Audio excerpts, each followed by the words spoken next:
Bonjour. Alors, je vous invite à utiliser le chat pour que je m'assure que tout le monde m'entend et que le système fonctionne bien. Ok, donc, il y a déjà pas mal de choses. Très bien.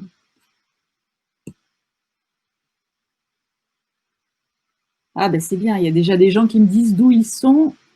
Ça allait être ma première question parce que je suis d'un naturel assez curieuse, donc super. Strasbourg, Toulouse, Saint-Malo, un petit tour de France. Niort, Le Mans, Lyon, Lille, le Maroc. Ah, génial. Pas mal de gens du Sud.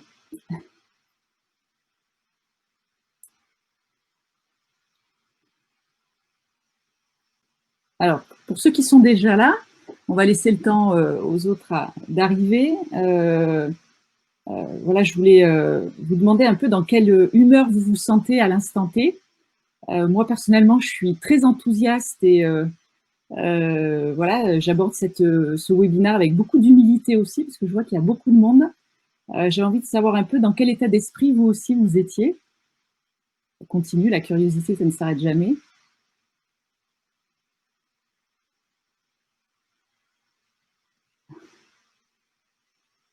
Voilà.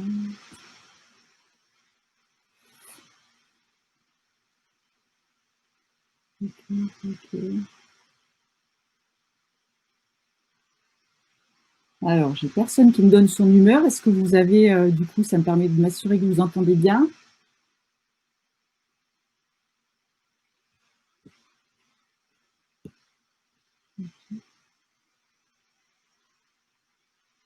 Ah oui, ça y est. C'est bientôt le week-end. Motivée, génial. Génial, génial. Souriante, soleil. Ah, je suis vraiment contente.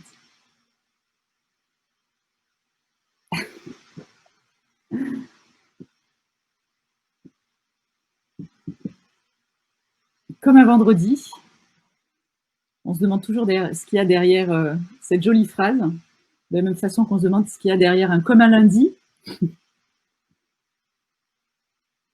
Curieuse. J'aime bien. Moi aussi, je suis curieuse. Impatient. Vous mettez un peu la pression quand même.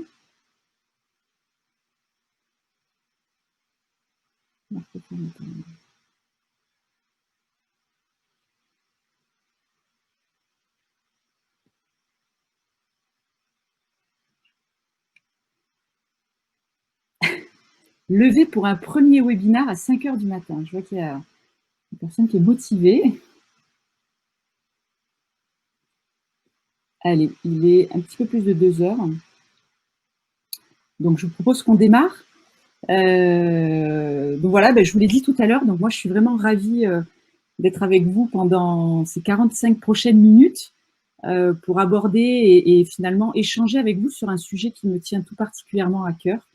Le formateur nouvelle génération, où est-ce qu'il se situe, où est-ce qu'il va, quelles caractéristiques il peut avoir. Et au-delà de vous exprimer des idées, en toute humilité, encore une fois, j'ai hâte aussi qu'on puisse échanger et partager entre nous. Donc, voilà, j'espère qu'on aura vraiment l'occasion de prendre le temps qu'il faut via le chat, en tout cas, pour pouvoir répondre à vos questions et puis, bien entendu, que vous puissiez challenger aussi mes visions. Donc déjà, merci d'être là, merci d'être nombreux. Ça montre que le sujet intéresse beaucoup de personnes. C'est vrai qu'il y a beaucoup de gens aussi qui sont bien entendu concernés par ce sujet. Donc moi, je suis Christine, je suis directrice innovation expérience apprenant au sein du groupe business. J'ai en charge notamment toute la conception et le développement d'une offre qui s'appelle Teachers. Je reviendrai dessus après et qui est spécialisée dans l'accompagnement à la transformation des formateurs. Donc et des systèmes de formation. Donc, c'est vraiment un sujet qui m'anime et pour lequel on a déjà fait pas mal de recherches au sein du gros business. Et finalement, les sujets que je vais aborder aujourd'hui font aussi état de toutes les réflexions qu'on a pu mener, pas seul, avec beaucoup de formateurs. Donc, voilà pour ma petite présentation. Le menu du jour, en tout cas de nos 45 minutes, je prendrai quelques instants quand même pour vous dire qui nous sommes, que fait le groupe business et où est-ce qu'on se situe sur le marché finalement. Difficile pour moi de parler du formateur nouvelle génération sans le repositionner dans son contexte, un contexte qui bouge, un contexte qui évolue de jour en jour. Et on a pas mal d'anecdotes, je pense, ces derniers temps qui nous ont montré à quel point le formateur devait être agile. Donc, je prendrai un peu de temps aussi pour reposer le contexte et faire un petit feedback en arrière sur l'évolution de notre métier. Et puis, bien entendu, une grosse part de ce webinaire autour des qualités, des compétences, des missions du formateur, puisque moi, je suis une convaincue et une partisane, au risque de me mettre certains pure players à dos, mais du fait que le formateur a encore de belles années devant lui. Et on verra justement qu'est-ce qui m'amène à penser cela, et j'espère que vous partagerez. Et puis, je terminerai avec quelques punchlines que j'espère vous marqueront et que vous pourrez garder peut-être pour la suite.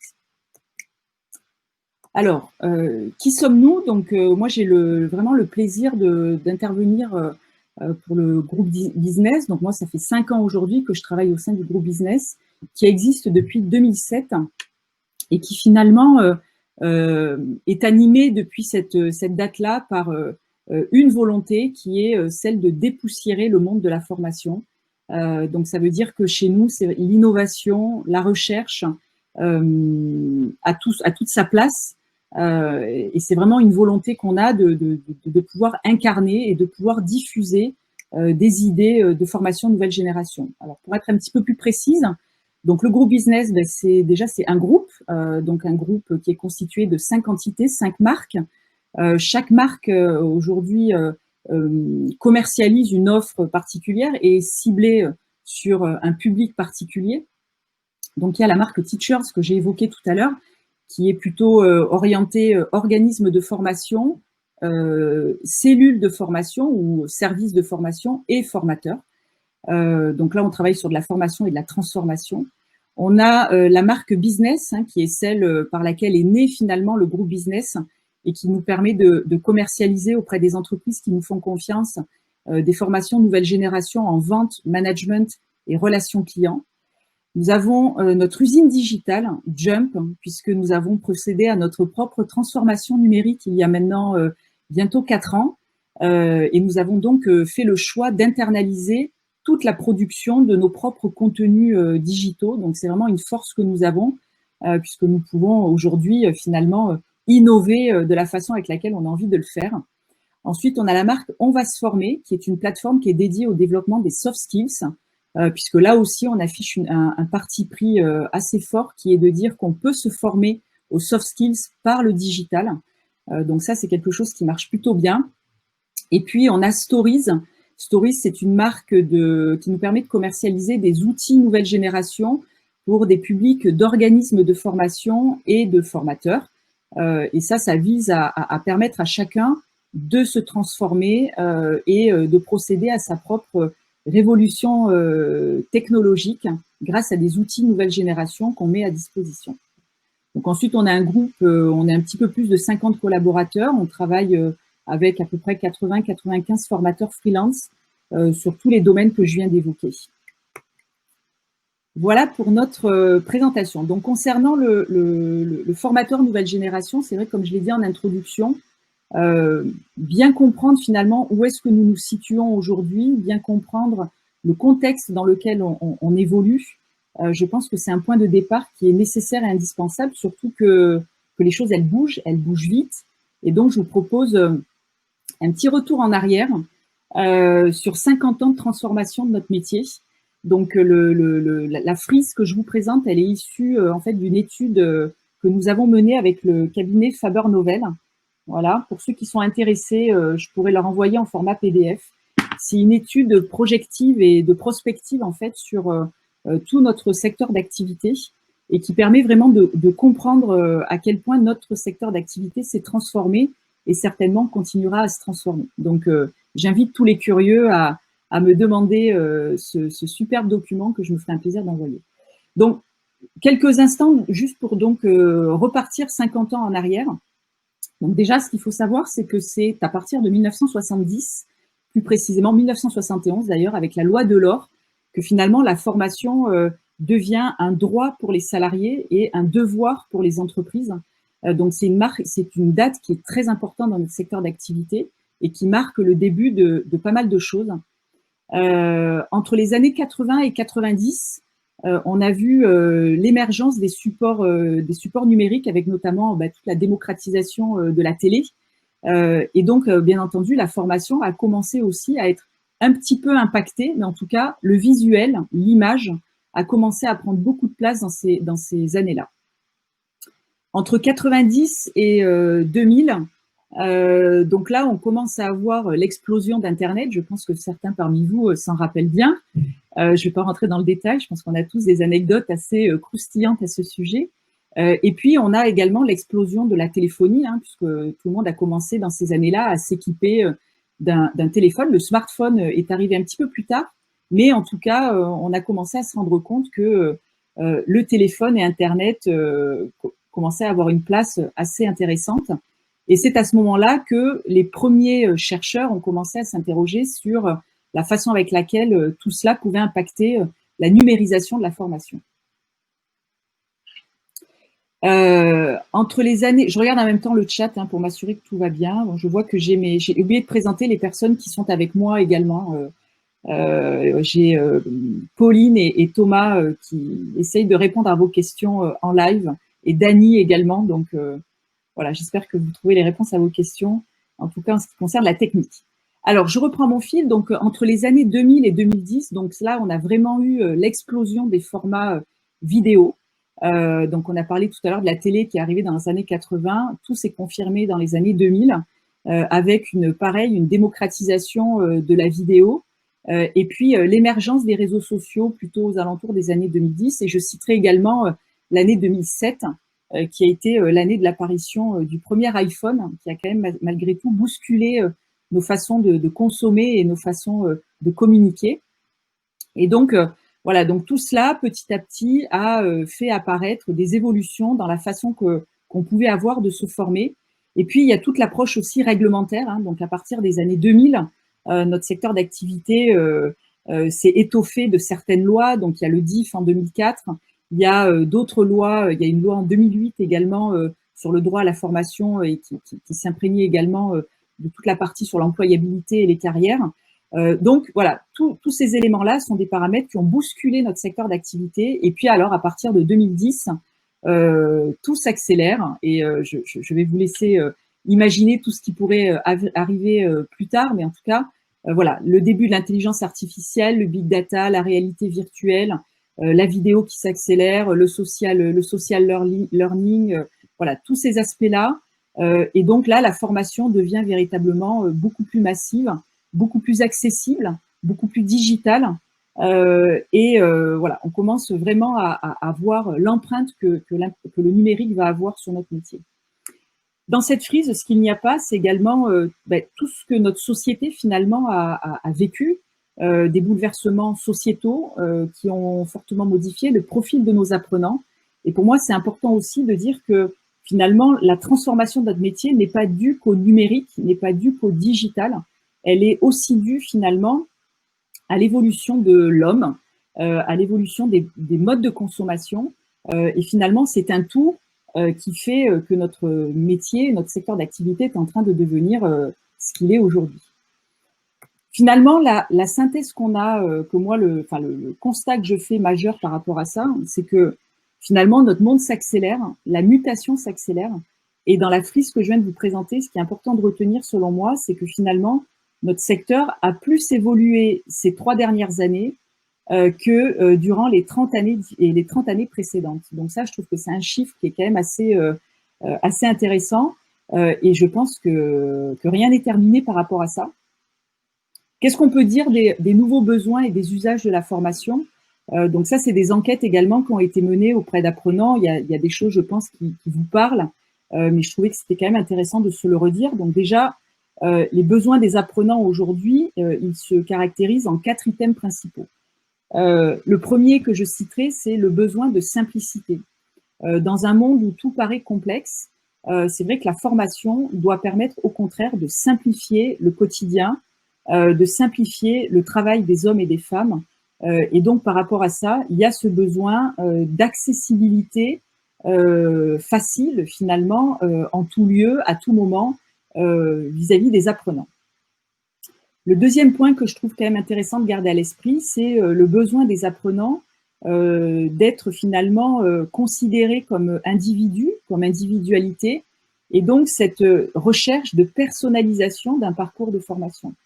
J'aime bien citer l'exemple qu'en règle générale, on est tous plutôt contents d'évoquer, hein, qui est finalement, quand on regarde aujourd'hui par exemple les plateformes de musique, moi j'aime bien quand je me connecte à Spotify me rendre compte que Spotify me propose des playlists qui me correspondent juste parce que j'ai pu rentrer quelques caractéristiques et quelques goûts que j'avais. Encore une fois, ça me facilite la vie et puis ça peut me permettre de découvrir des choses que je n'imaginais pas. Donc cette personnalisation, elle est partout aujourd'hui et elle doit se retrouver dans nos systèmes de formation et dans les formations qu'on va déployer. Après, il y a la recherche de flexibilité. Aujourd'hui, le monde va vite, le monde bouge, mais le monde de chacun bouge également. Les agendas sont compliqués pour tout le monde, hein, tous nos apprenants nous le disent. Donc c'est vrai qu'il faut qu'on trouve aussi des mécaniques de formation qui permettent d'intégrer cette flexibilité, qui permettent de répondre finalement aux attentes et aux contraintes des uns et des autres. Et c'est vrai que c'est à prendre en compte. Donc la formation n'est plus figée. Au contraire, on fait en sorte qu'elle soit beaucoup plus souple et qu'elle puisse s'adapter à l'apprenant. Et puis, il y a la recherche d'efficacité.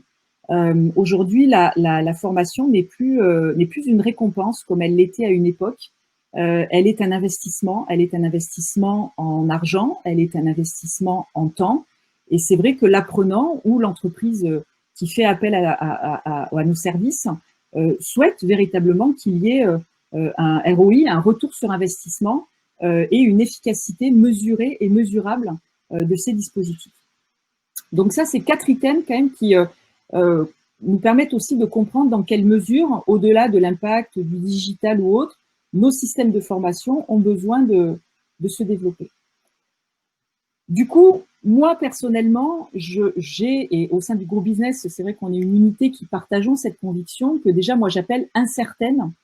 Je pense qu'il n'y a qu'une chose dont moi, je suis sûre aujourd'hui, c'est que je ne sais rien de ce qui va se passer demain. Et donc, à partir de là, par rapport à notre métier, eh bien, il y a un fil à tirer qui est on ne forme plus aujourd'hui comme hier. Ça, on l'a vu. Et la frise que je vous ai présentée précédemment le démontre. Et je pense qu'on ne formera plus demain comme on forme aujourd'hui. Donc, j'ai envie de dire, installons-nous définitivement dans le changement pour pouvoir justement imaginer le métier du formateur de demain. Alors, j'ai une idée à vous soumettre. Finalement, au regard de tout ça, c'est de se dire, et si la formation n'était pas devenue ou ne deviendrait-elle pas encore plus figitale? Alors, derrière le mot figital, je trouve que c'est un mot qui est bien adapté, en tout cas à ce en quoi nous croyons au sein du gros business, qui est finalement le mix entre du physique et du digital. La transformation de notre secteur d'activité nous empêche d'oublier le digital. Pour autant, nous sommes des animaux sociaux qui aimons le partage, qui aimons l'échange, qui aimons le contact. Et je pense que nos formations, et nous en tant que formateurs, nous devons mettre en place les ingrédients qui permettent de garder ce contact tout en finalement utilisant aussi tous les bénéfices du digital qui permet quand même de répondre à un certain nombre de besoins de nos apprenants.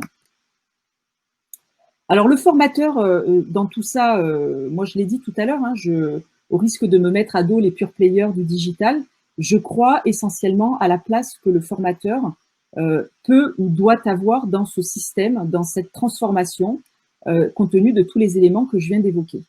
Par contre, on a un nouvel enjeu qui est finalement, que je schématise hein, en deux axes, qui est de s'interroger sur la meilleure façon de valoriser le meilleur de l'humain et du digital. Alors, valoriser le meilleur de l'humain, ça sous-entend pour moi que chaque formateur, que chaque organisme de formation, que chaque structure de formation, que ce soit un organisme ou une entreprise avec son service de formation, doit engager une révolution pédagogique, qui est pour moi décorrélée, je reviendrai tout à l'heure, de la révolution technologique. La révolution pédagogique, c'est celle qui va finalement impacter nos méthodes de formation, nos méthodes d'animation, nos techniques, nos postures, notre place. Voilà, donc là, je suis vraiment dans la révolution pédagogique qui est déjà enclenchée, que je suis sûre vous avez d'ores et déjà démarré. La crise qu'on vient de traverser, la crise sanitaire qu'on vient de traverser, nous a démontré la capacité de tout un chacun à transformer des présentiels en distanciels, nous a montré toutes les vertus que ça pouvait avoir.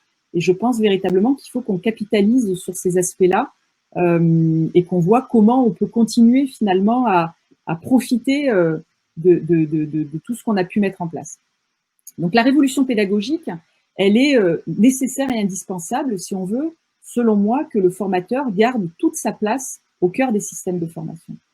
Et puis, valoriser le meilleur du digital. Là, pour le coup, ça sous-entend de procéder à sa révolution technologique avec finalement l'intégration de tout ce que le digital peut apporter de bon dans les outils, dans les techniques, dans les approches. Et ça, c'est un point qui est pour moi essentiel. Donc, vraiment, cet ADN, j'ai envie de dire, qui nous anime à nous aujourd'hui, il est essentiel. Et quel que soit le dispositif que l'on va mettre en place, on va toujours se poser cette question du bon mix pédagogique et de la meilleure façon avec laquelle on peut à la fois favoriser toute l'approche humaine de la formation et de tout ce qu'elle finalement elle permet, et puis bien entendu toute la partie du digital. Alors l'année dernière, en fin d'année, nous avons lancé au sein du groupe business une petite enquête parce que finalement, toutes les idées que je suis en train de vous partager aujourd'hui, ce ne sont pas que les miennes, ce ne sont pas que celles du groupe business, c'est aussi celles de tous les formateurs qui ont joué le jeu avec nous, de répondre à un questionnaire, à des questionnaires, pardon, de répondre à des sollicitations qu'on leur a faites pour essayer justement de redessiner le visage du formateur nouvelle génération. Alors, je réponds juste à une question que je vois. Le Figital, est-ce que c'est bien le blended learning? Oui, on peut effectivement le caractériser comme ça, le meilleur de l'humain et du digital grâce à des dispositifs blended learning. Donc, nous, on a identifié, suite à cette enquête et aux travaux qu'on a pu mener, quelques facettes, finalement, de ce formateur nouvelle génération. La première chose qui nous apparaît comme essentielle, c'est que le formateur nouvelle génération doit être un façonneur de nouvelles compétences. Je pense que c'est intéressant quand même de garder à l'esprit que selon des dernières études menées, on a 80% des métiers qui existeront dans les années 30, en 2030, qui n'existent pas encore, ou bien des métiers qui existent aujourd'hui et qui vont fortement évoluer. Donc, ça ne veut pas dire que tous les métiers vont disparaître, mais en tout cas, il y a une bonne partie des métiers qui vont être amenés à évoluer. Être façonneur de nouvelles compétences, c'est justement avoir cette capacité à bien comprendre les enjeux des évolutions des métiers, les nouveaux contextes des entreprises, les nouveaux contextes des apprenants, pour pouvoir justement créer de nouvelles compétences, parce que encore une fois, on navigue à vue, on est certain de rien, et finalement avoir ce côté un peu architecte finalement pour construire des nouvelles choses, c'est vraiment une qualité qui nous paraît essentielle dans le prisme finalement du formateur nouvelle génération. Donc façonneur de nouvelles compétences pour finalement relever les défis du secteur de l'emploi et des évolutions des métiers qui aujourd'hui s'opèrent. En parallèle à ça, il faut bien entendu qu'il soit facilitateur d'apprentissage. Donc facilitateur d'apprentissage, ce que je mets derrière, c'est finalement la capacité du formateur à donner ou à redonner le goût et le plaisir d'apprendre. On ne réussira pas la transformation des métiers tels qu'ils se préfigurent finalement au regard des meilleures études qui sont menées si on ne facilite pas la montée en compétences, et cette facilitation passe par notre capacité à développer le goût et le plaisir d'apprendre, le goût et le plaisir d'enseigner, le goût et le plaisir de former. Donc ça, c'est un point qui pour moi également est très important. Comment, dans mes formations, je diffuse cette envie, ce plaisir, ce goût pour pouvoir aller plus loin et se réinventer, ou en tout cas amener les participants à se réinventer. Et puis, le formateur nouvelle génération, il bouscule les habitudes, hein, parce que bien entendu, il y a toujours dans tout processus de changement ou de transformation, il y a toujours des gens qui sont pour. Il y a des personnes qui ont plus de résistance. Pour autant, il faut y aller. Et donc, il faut que le formateur puisse effectivement bousculer certaines habitudes, qu'il ose challenger certains environnements. Donc ça, je pense que tout en étant facilitateur, il faut avoir ce rôle un peu de prise de conscience et finalement de mise en bascule d'habitudes prises. Et puis lui-même, il est figital. Voilà, aujourd'hui, force est de constater que le formateur, il doit être capable de faire une formation en salle, une formation à distance, un webinar, être capable d'utiliser des outils, quels qu'ils soient. Donc, bien entendu, il est lui-même figital, il est bien entendu lui-même personne physique, et puis il a cette agilité autour du digital. Il n'y a qu'à voir, on est ici présents, on est nombreux, on est à peu près 500 personnes aujourd'hui réunies. Ça montre à quel point on a su aussi nous-mêmes nous adapter à ces nouvelles façons finalement de communiquer, d'apprendre et de partager. Et puis le formateur nouvelle génération, il est bien entendu apprenant centric, hein, donc il a en ligne de mire le besoin, les besoins des apprenants, les contextes des apprenants, les métiers des apprenants, et ça c'est un point qui est vraiment important de garder en tête, s'intéresser à l'évolution et au quotidien de chacun de nos cibles. Donc ça, c'est les premières idées hein, que nous on a émis, qui nous paraissaient intéressantes avec les équipes de formateurs qui nous ont accompagnés. Alors, je serais intéressée pour le coup pour vous demander vos propres idées à vous. Donc, je vous propose qu'on prenne quelques minutes pour utiliser le chat et que vous puissiez me donner quelques qualificatifs peut-être sur ce que vous voyez, vous, dans le visage du formateur nouvelle génération. Alors, est-ce que j'ai des idées qui arrivent ?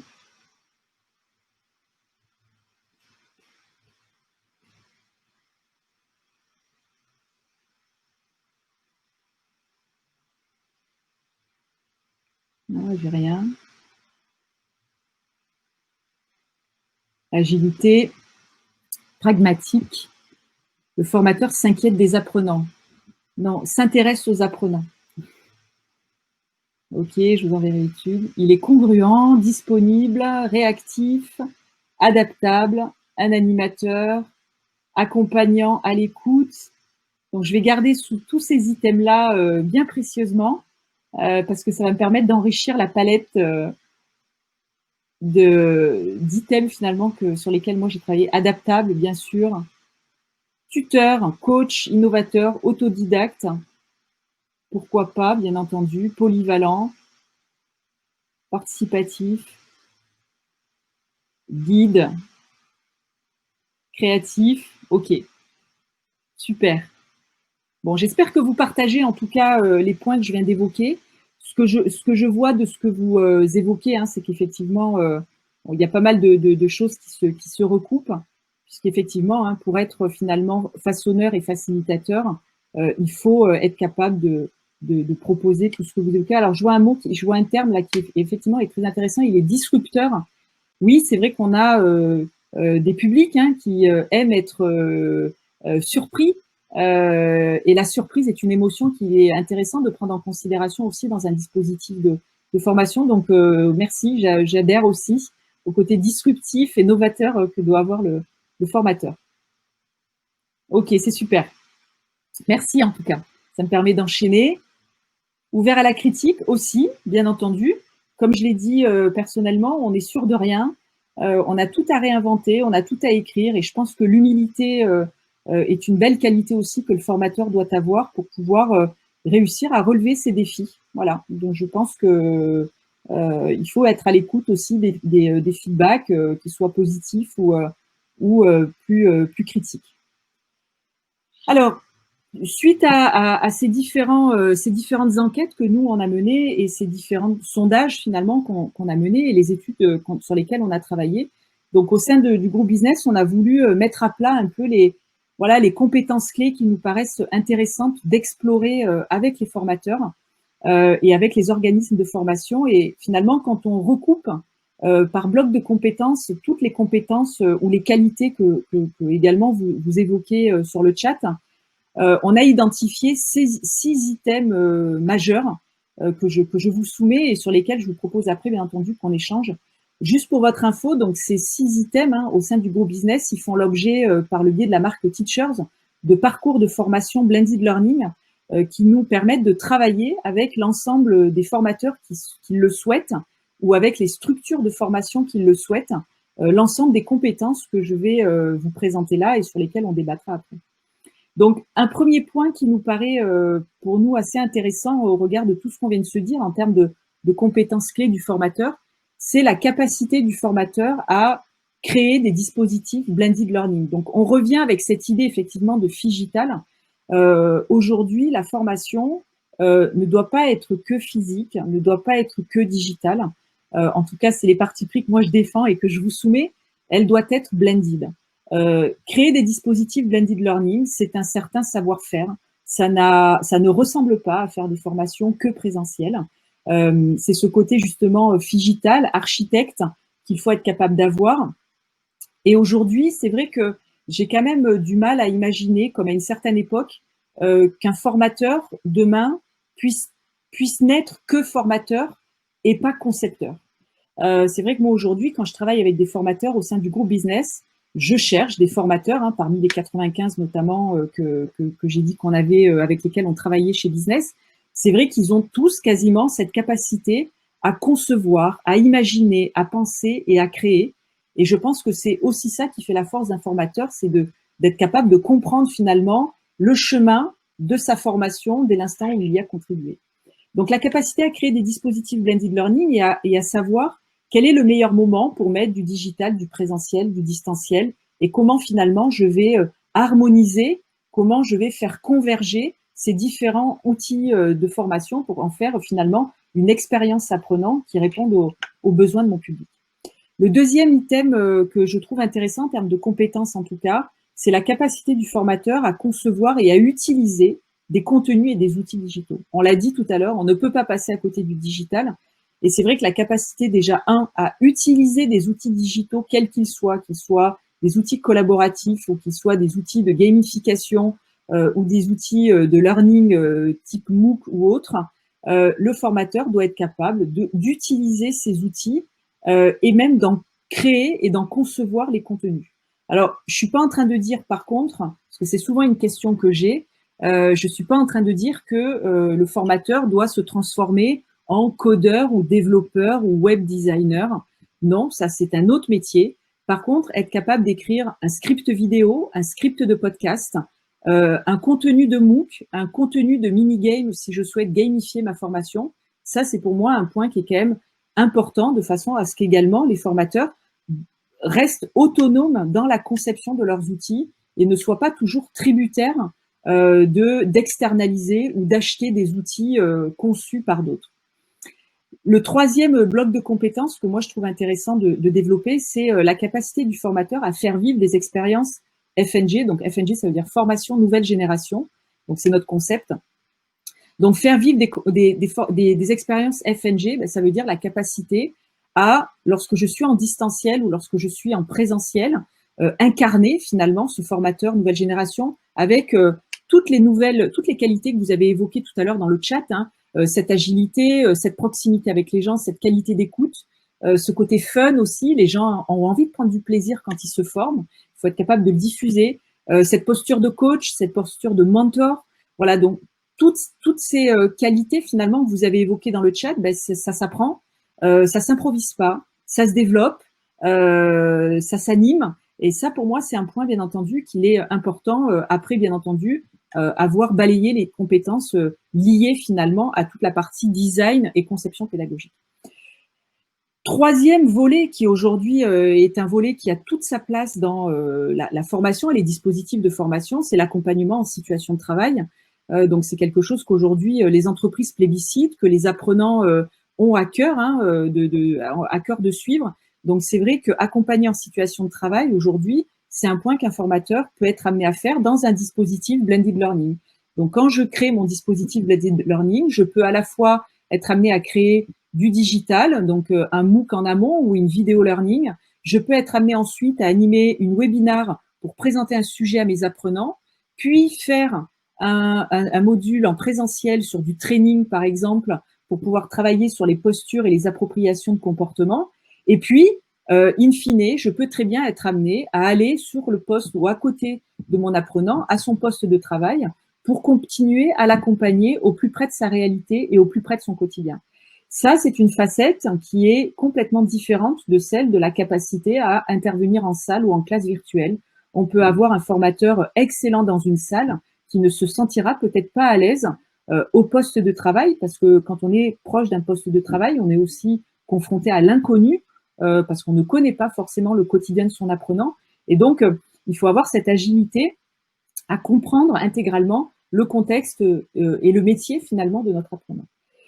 Le cinquième volet qui est intéressant selon moi, c'est la capacité à mesurer les compétences et évaluer l'impact de sa formation. Bien entendu, je l'ai dit tout à l'heure, aujourd'hui, on est de plus en plus réglementé, les entreprises demandent de plus en plus de retour sur investissement et la capacité finalement à créer des dispositifs d'évaluation de sa formation qui va véritablement nous permettre de mesurer l'impact de notre formation auprès de l'apprenant dans ses pratiques, dans son quotidien, dans l'évolution de son métier. C'est quelque chose aussi qu'il faut savoir faire, créer des diagnostics qui vont permettre de situer l'apprenant, des diagnostics 360 degrés, 180 degrés, ou alors, une fois que la formation est terminée, être capable d'avoir un questionnaire qui va permettre d'évaluer l'appropriation de la formation. Donc là aussi, on est encore sur une compétence que tous les formateurs n'ont pas, certains l'ont plus que d'autres, et je pense que le formateur nouvelle génération doit être à l'aise finalement avec l'ensemble de ces sujets.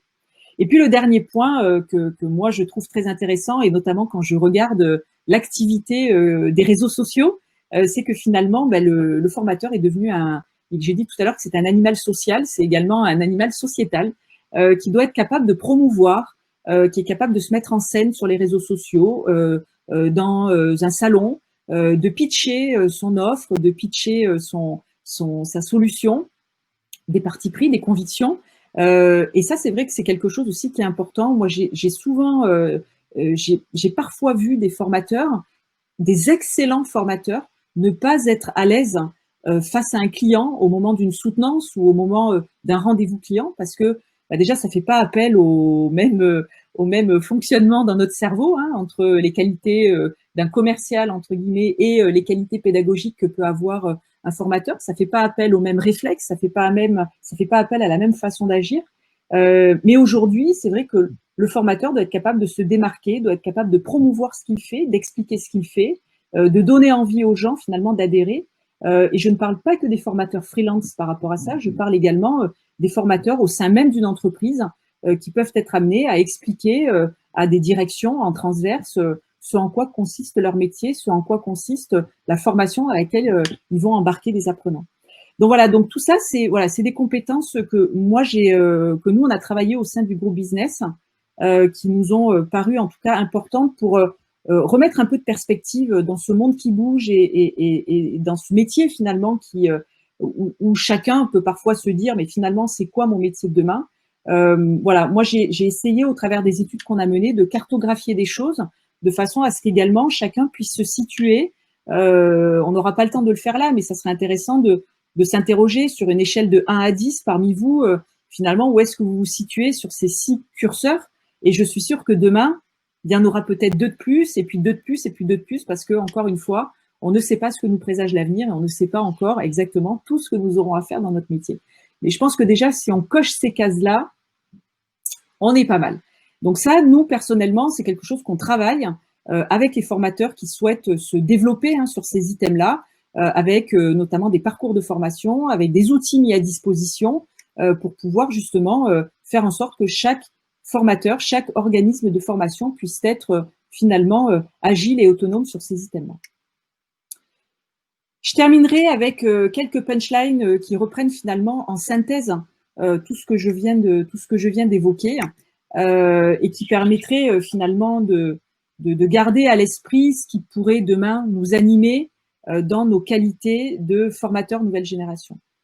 La première punchline que je vous propose, c'est celle qui consiste à dire, et qui est vraiment moi mon leitmotiv, on ne se forme plus aujourd'hui comme hier ni comme demain. Je pense que c'est vraiment quelque chose qu'il faut garder à l'esprit.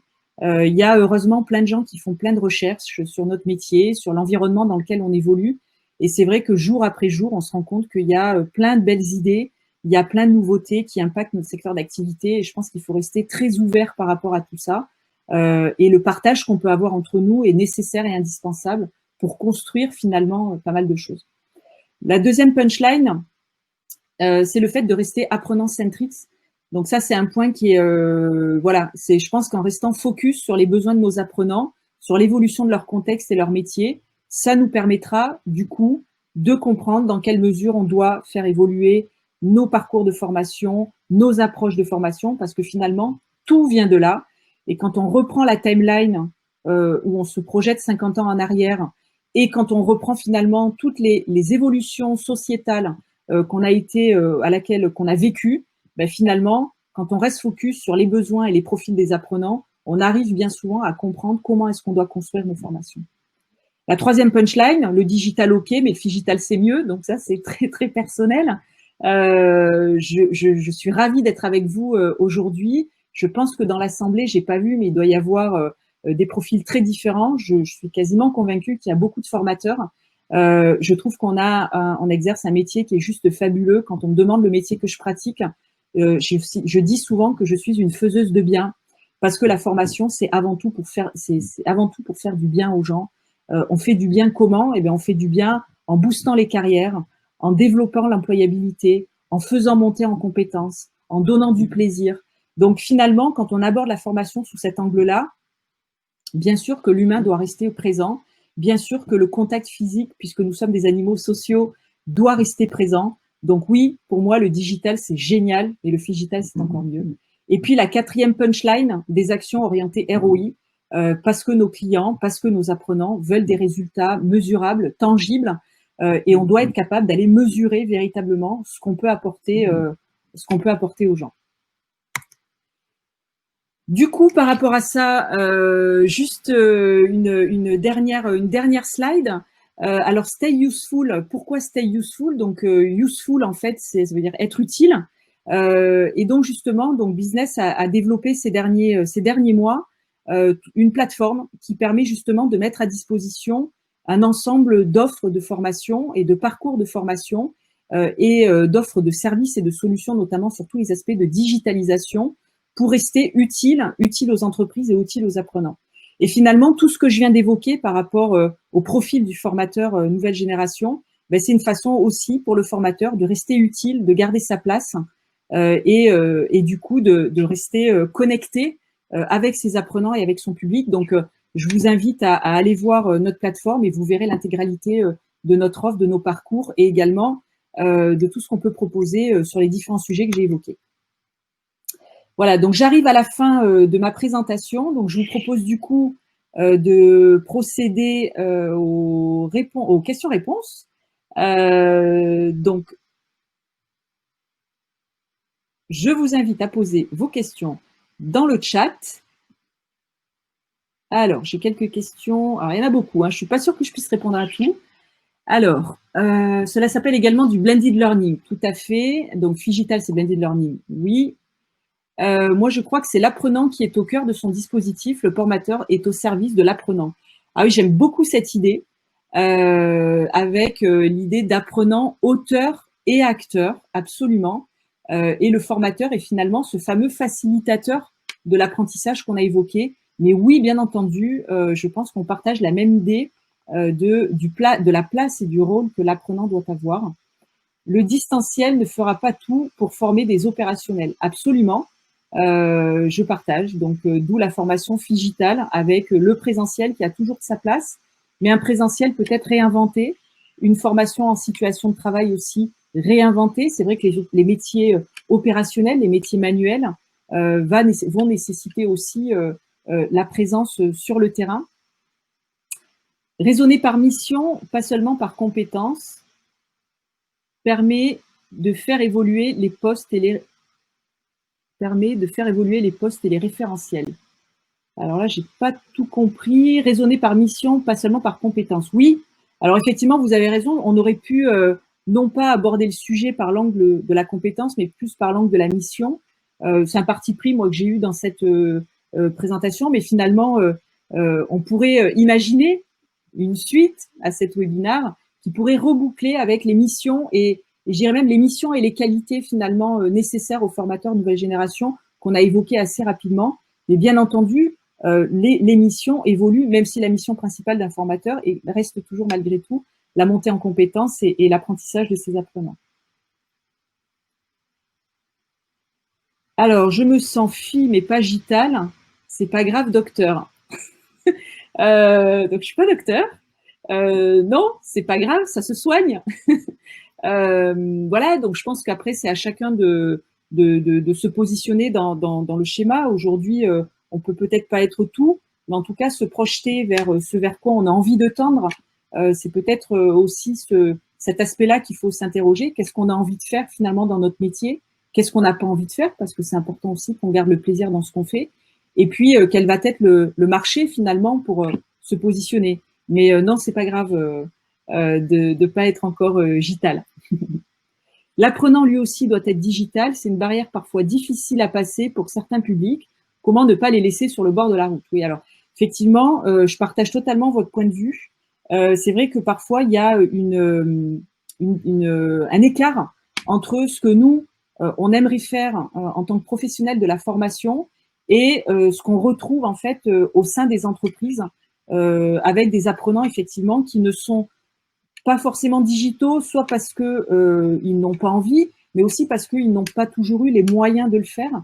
Et je pense que là, en tout cas pour ceux qui qui interviennent en entreprise, il y a aussi une responsabilité, je pense, des entreprises de mettre à disposition les bons moyens, les bons outils et les bonnes formations pour que les apprenants aussi deviennent digitaux. Mais c'est vrai, on le voit tout à fait avec les classes virtuelles, hein, et je suis même pas encore dans du digital 100%, mais rien que les classes virtuelles, on voit bien hein, quand on fait des classes virtuelles, que la connexion des apprenants n'est pas toujours aisée, l'agilité à utiliser des plateformes de classes virtuelles n'est pas aussi facile que ça pour tout le monde. Donc oui, l'apprenant doit lui aussi se développer par rapport à ça. Après, dans les jeunes générations, sur la partie digitale, je suis un petit peu moins inquiète, notamment quand je vois mes enfants.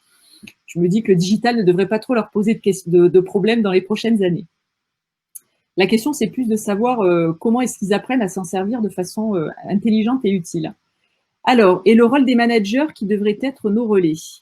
Oui, tout à fait. Donc ça, c'est un sujet, effectivement, quand on intervient en entreprise, on sait que le formateur ne peut pas tout faire. Nous, personnellement, chez Business, en tout cas, avec nos clients, c'est vraiment une clé de succès qu'on met toujours en avant. C'est-à-dire, si vous voulez qu'on puisse vraiment avoir l'impact que vous souhaitez qu'on ait ou que la formation ait sur vos publics, il faut bien entendu que les managers soient impliqués. La question qu'il faut se poser du coup, c'est comment dans mon dispositif de formation, j'implique les managers, qu'est-ce que je leur donne comme moyen pour être impliqués dans la formation. Il y a parfois aussi des entreprises où on constate des managers qui sont mis complètement à l'écart de la formation, alors volontairement, bien souvent non, c'est souvent involontaire, c'est souvent parce que le processus ne met pas dans la boucle le manager. Mais je pense que nous, par rapport à ça, on a une responsabilité que d'alerter finalement nos clients de la nécessité d'avoir des formateurs, des managers, pardon, qui sont embarqués avec nous et qui sont aussi des clés de succès pour réussir nos missions. Alors, OK pour le point 2, mais quid des coûts investissements? Donc, le point 2, j'imagine que c'est le côté contenu digitaux. Donc effectivement, ça a un coût, ça demande un investissement. Aujourd'hui, il y a pas mal de choses qui existent sur le marché. Nous-mêmes, aujourd'hui, on met à disposition par le biais de Stories des outils en ce qu'on appelle do it yourself pour les formateurs, pour qu'ils puissent avoir des outils et finalement être autonomes dans la création de leur contenu et dans leur utilisation. Maintenant, oui, ça a un investissement, ça a un coût. Je ne vais pas parler pour mes confrères, mais nous, c'est vrai qu'on a cherché à proposer un modèle économique qui permette finalement aux formateurs de se digitaliser de la meilleure façon possible. Voilà. Après, oui, il y a un investissement et oui, il y a un coût. C'est une certitude. Est-ce qu'il existe aujourd'hui des supports pour se former au digital? Alors, support, je ne sais pas ce qu'on entend par support. Il existe des formations, c'est une certitude. Ces formations doivent faire l'objet certainement de support. Nous, aujourd'hui, on en a. Donc, écoutez, pour ceux qui veulent plus de précision par rapport à tous ces aspects-là, je vous ai mis mon adresse mail sur la slide. N'hésitez vraiment pas à me contacter, donc soit par mon mail, soit par LinkedIn, sans aucun problème. Je suis assez réactive sur LinkedIn, de façon qu'on puisse voir un peu vos besoins et qu'on puisse en discuter. En tout cas, moi, je suis très ouverte et ce que j'aime ce que j'aime surtout dans mon métier, c'est justement de pouvoir échanger avec les professionnels du métier, donc les formateurs, les organismes de formation. Donc, soyez totalement libérés par rapport à ça. Moi, voilà, j'ai besoin de votre avis, j'ai besoin de votre regard. Encore une fois, je ne suis sûre de rien. Donc, c'est avec grand plaisir que j'échangerai avec vous. Commercial, digital, ingénierie pédagogique. Pour l'aspect technique 3, compétences clés du formateur. Je ne comprends pas cette question, donc je vais la passer. C'est quoi des expériences formation nouvelle génération? Alors, des expériences formation nouvelle génération, c'est finalement des expériences qui reprennent un peu les punchlines que j'ai données tout à l'heure. Donc, c'est accepter le changement, c'est faire vivre des expériences où finalement l'apprenant est au cœur, où l'apprenant est auteur et acteur, et il y a quelqu'un qui l'a évoqué tout à l'heure. C'est des expériences qui surprennent, et donc pour surprendre, ça veut dire que je dois proposer des modalités pédagogiques qui permettent d'embarquer, qui permettent de mettre en énergie un public. C'est du digital, mais pas que. Donc, c'est ce bon mix, finalement, à trouver pour capitaliser sur les vertus de chacun. Et puis, des expériences FNG, encore une fois, c'est des expériences qui ont véritablement des résultats, qui ne sont pas que des formations où on enfonce des portes ouvertes, où on est dans le yak à faucon, mais véritablement qui répondent aux besoins des apprenants. Donc, c'est un tout. Par rapport à ça, d'ailleurs, ça me fait penser, on a écrit en fait au sein du groupe business un livre blanc sur nos convictions en matière de formation nouvelle génération. Donc là, c'est pareil. Pour ceux qui sont intéressés par ce livre blanc, qui je pense pourrait répondre à cette question, il est accessible sur notre site internet. Donc vous pouvez le télécharger sur notre site internet. Et sinon, encore une fois, contactez-moi et je vous le ferai parvenir avec le plus grand plaisir. Du coup, sur Useful, c'est du blended. Alors aujourd'hui, sur Useful, c'est essentiellement du blended distanciel et digital, parce qu'on a créé Useful pour s'adapter à la crise, notamment qu'on a vécue ces derniers mois. Mais Useful, c'est du blended, tout à fait. Donc, sur Useful, vous pouvez à la fois découvrir notre offre et à la fois nous contacter pour qu'on puisse justement voir de quoi vous avez besoin et qu'est-ce qu'on peut vous proposer. En tout cas, l'idée, c'est pas Useful n'est pas notre site internet. Ensuite, vous avez l'ensemble de notre offre sur notre site internet, mais Useful est vraiment une plateforme où vous avez accès à notre offre, on va dire, d'actualité et qui peut vous être utile aujourd'hui. Est-il possible d'être formateur pour adultes sans avoir de certification de formation pour adultes?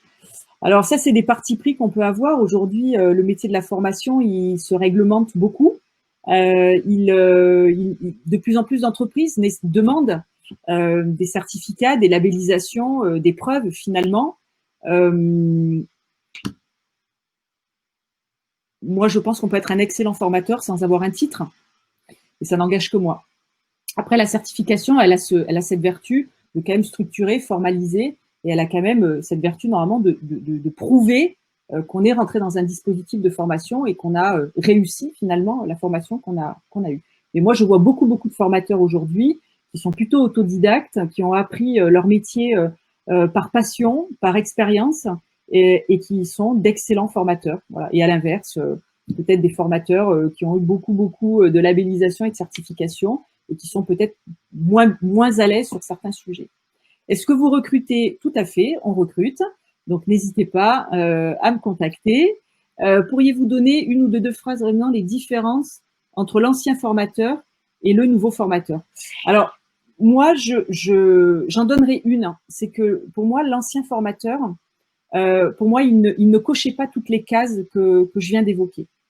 Pour moi, le nouveau formateur ou formateur nouvelle génération, c'est vraiment un formateur qui, selon moi, doit avoir cette agilité qu'on a évoquée, cette capacité à passer d'une journée de travail en ingénierie pédagogique pour pouvoir créer, innover, penser ou repenser, une journée d'animation, imaginer des dispositifs de bout en bout pour bien comprendre les enjeux de chaque étape du parcours de formation et apprenant Centrix, bien plus que finalement être centré sur le contenu, c'est-à-dire que le formateur d'il y a quelques années était très centré sur le contenu.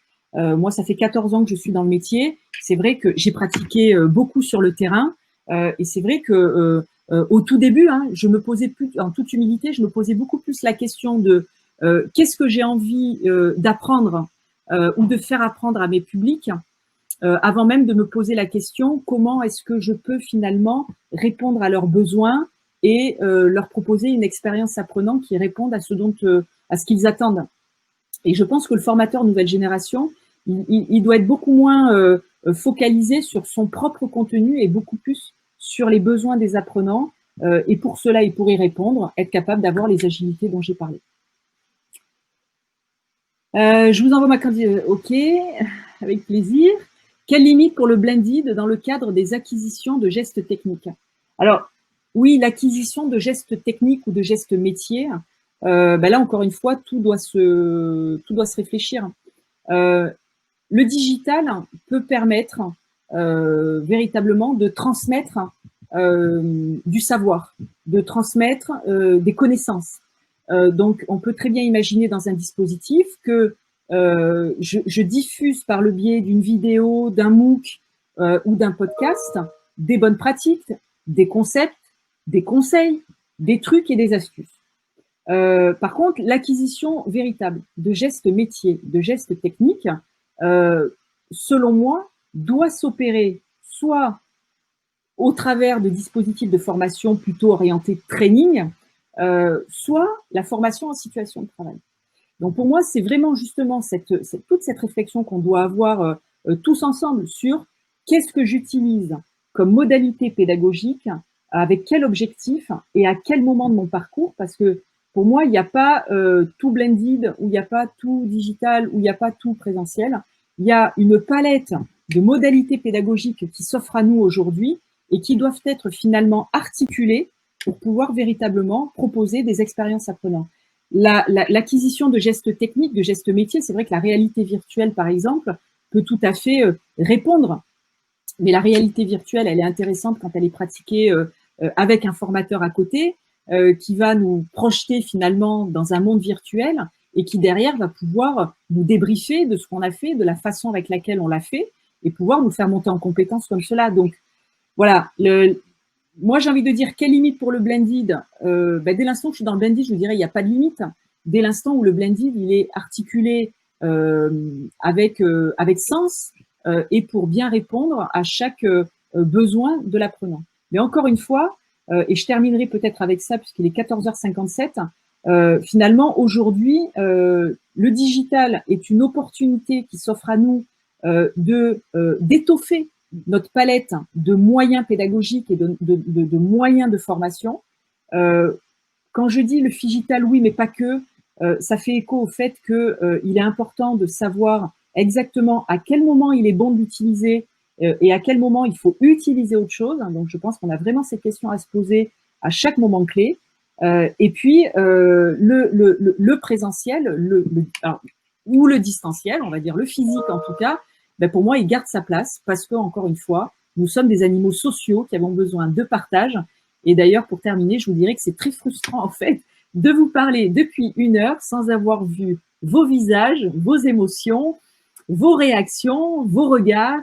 Voilà, parce qu'on sait aussi que c'est par là que les choses, elles se passent et je pense qu'il faut qu'on le garde. Donc, en tout cas, c'est une conviction qu'on a chez Business. C'est une conviction qu'on porte au quotidien.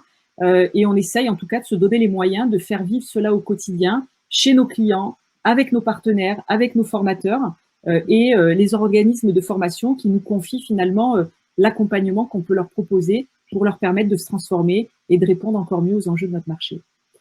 Voilà, bah, écoutez, je vous quitte avec autant d'émotions que je vous ai accueillis. Voilà, j'espère que vous avez pris du plaisir à participer à ce webinaire. J'espère que j'ai pu répondre voilà, à vos questions. J'espère qu'on restera en contact. J'espère que vous n'hésiterez pas, pourquoi pas, à vous manifester pour que j'apprenne à vous connaître et à vous découvrir aussi. Et en tout cas, sachez que avec l'équipe qui m'accompagne aujourd'hui, on est très soucieux de bien comprendre notre secteur d'activité, les acteurs que sont les entreprises, les consultants, les organismes de formation. Donc, quand on dit rejoignez notre communauté, c'est vraiment venez participer à nos travaux, manifestez-vous et toutes les idées sont bonnes. Et moi, je suis très friande et encore une fois très curieuse de savoir ce que tout le monde pense de ce sujet-là. Donc, je vous remercie. Je vous dis à très bientôt et puis bonne continuation à tous. Au revoir.